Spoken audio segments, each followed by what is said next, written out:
संत एकनाथ महाराज यांचे आयुष्य, त्यांचे कार्य आणि त्यांच्या जीवनातील अद्भुत आणि प्रेरणादायक कथा जाणून घ्या या व्हिडिओमध्ये. हे संपूर्ण जीवनचरित्र भक्तिभावाने ऐका आणि शेअर करा. नमस्कार मंडळी, श्रद्धा भक्ती आणि देवाची माहिती या मराठी यूट्यूब चॅनलमध्ये आपल्या सर्वांचे स्वागत आहे. आज आपण जाणून घेणार आहोत ज्ञानेश्वरी परंपरेतील एक थोर संत, विठोबाच्या भक्तीत रंगलेले, त्यासोबतच सर्वसामान्यांच्या सेवा आणि समतेचा संदेश देणारे एकनाथ महाराज.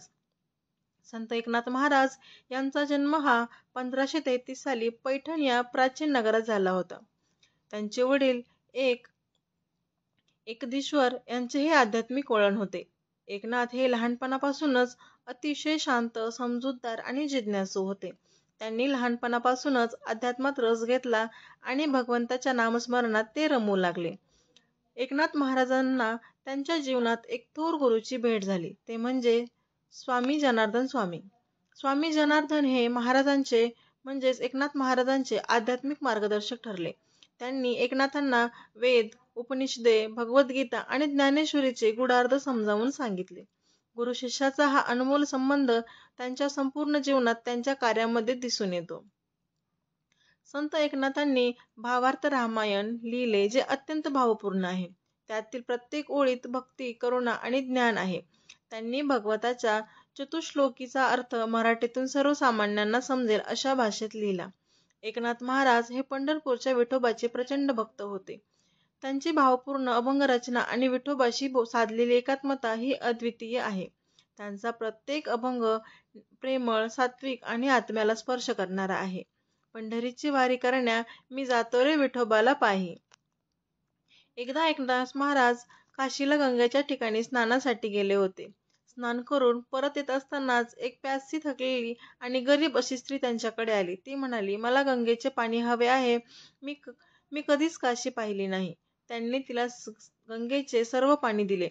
ते तिला पूर्ण पाणी घागर देऊन म्हणाले, माझे गंगेचे स्नान आज पूर्ण झाले. याचा संदेश असा होता की माणुसकीच हेच खरे तीर्थ आहे. त्यासोबत एकदा काही माणसांनी त्यांची परीक्षा घ्यायची ठरवली. त्यांनी त्यांच्या अंगावर थुकायला सुरुवात केली. गंगा स्नान करून बाहेर येत असताना त्यांच्यावर थुकले, परंतु एकनाथ महाराज शांतच होते. त्यांनी एक शब्दही न बोलता ते प्रत्येक वेळी जाऊन गंगेमध्ये स्नान करून वस्त्र धुवून परत यायचे. असे 108 वेळा घडले, परंतु एकनाथ महाराज हे शांतच होते. शेवटी जो थुंकणारा माणूस होता त्यालाच लाज वाटली आणि क्षमा मागितली, परंतु त्यावर सुद्धा एकनाथ महाराज म्हणाले, तुझ्यामुळे मला 108 वेळा गंगा स्नान करायचं पुण्य लाभलेलं आहे, त्यामुळे तू क्षमा नको मागूस. यातून काय समजतं की संतांच्या अंगी सहनशीलता किती असावी हे आपल्याला या प्रसंगातून समजतं. एकनाथ महाराज गरीब, हरिजन, भटक्या समाजात सहज मिळून जातात. त्यांच्याशी एक समान वागणूक करतात. ते म्हणत, विठोबा सर्वत्र आहे, मग कुठल्याही जाती धर्माचा भेद काय कामाचा. एकदा ब्राह्मणांनी त्यांना अडवूनच विचारलं, तुम्ही अशा लोकांमध्ये का बसता? त्यावर ते काय म्हणाले, जेथे प्रेम, दया आणि भक्ती, आपुलकी आहे, माणुसकी आहे, तेथेच माझा विठोबा आहे. एक वेळी त्यांनी गोदावरीचे पाणी गोळा करून तिच्या उगमावर नेले होते. लोकांनी त्यांना विचारलं, हे का केलं तुम्ही? ते म्हणाले, प्रत्येक आईने आपल्या घरी जावे. गोदावरीने लाखो लोकांचे पाप शुद्ध केले आहे. आता तिलाही विश्रांती मिळावी. हा एक प्रेम भावना आणि निसर्ग प्रेमाचा अनोखा संदेश त्यांनी दिलेला आहे. त्यासोबतच सर्वात महत्त्वाचा त्यांच्या आयुष्यातील एक प्रसंग आहे. एकनाथ महाराजांनी आपल्या पित्याच्या श्राद्धासाठी एक दिवस ठरवला होता. त्या दिवशी त्यांनी ब्राह्मणांना भोजनासाठी आमंत्रित केलं होतं. जेवण तयारही झालं होतं आणि ताटही वाढली होती, परंतु तेथे काही गरीब लोक आली. त्यामध्ये एक छोटं बाळ देखील होतं. ते म्हणालं, आई मला भूक लागलीये.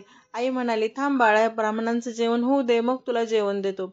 ते महाराजांनी ऐकलं. ते म्हणाले, थांबा, तुम्ही जेवायला बसा, ब्राह्मण येतीलच थोड्या वेळात, त्याच्या आधी तुम्ही जेवून घ्या.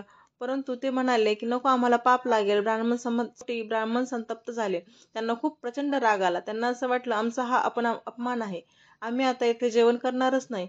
त्यामुळं एकनाथ महाराजांना चिंता वाटू लागली की आता श्राद्धाचे कार्य पूर्ण कसे होईल. बघतं तर काय, श्राद्ध सगळी जेवायला आली होती. चक्क स्वर्गातून जे पहिले पितर आहेत ती स्वतःहून जेवायला आली होती.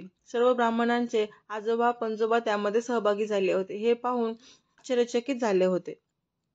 त्यासोबतच त्यांनी अस्पृश्य हरिजनांसाठी देखील खूप कार्य केले होते. एका हरिजनाच्या मुलीचा त्यांनी विवाह देखील करून दिला होता. त्यासोबतच एकनाथ महाराज हरिजनी लोकांमध्ये जाऊन कीर्तन करायचे, त्यांच्याशी एक समान वर्तन करायचे. हे पाहून ब्राह्मण लोक खूप कोपले होते. तुम्ही शुद्ध नाही, कारण तुम्ही अस्पृश्यांच्या घरी जाता. त्यावर ते म्हणाले, शुद्धता अंगावर नाही, मनावर असते. त्याच्या मनात विठोबा आहे, तो माझ्या दृष्टीने सर्वात शुद्ध आहे. आजच्या समाजालाही हा संदेश लक्षात ठेवावा, असे त्यांनी खूप सारे संदेश दिलेले आहेत. संत एकनाथ महाराज हे भक्ती, सेवेचा आणि क्षमाशीलतेचा आणि समतेचा झरा होते. त्यांच्या जीवनातील प्रत्येक प्रसंग आपल्याला नवी दिशा दाखवतो. चला तर मग त्यांचं जीवन आपल्यालाही शिकवते की सेवा करा, क्षमा ठेवा आणि सर्वत्र देव पहा. संत एकनाथ महाराजांचे हे जीवन कथन तुम्हाला जर आवडलं असेल तर तुम्ही व्हिडिओला लाईक करा, शेअर करा आणि अशाच भक्तिपूर्ण कथांसाठी चॅनलला सबस्क्राईब करायला विसरू नका. जय जय रामकृष्ण हरी.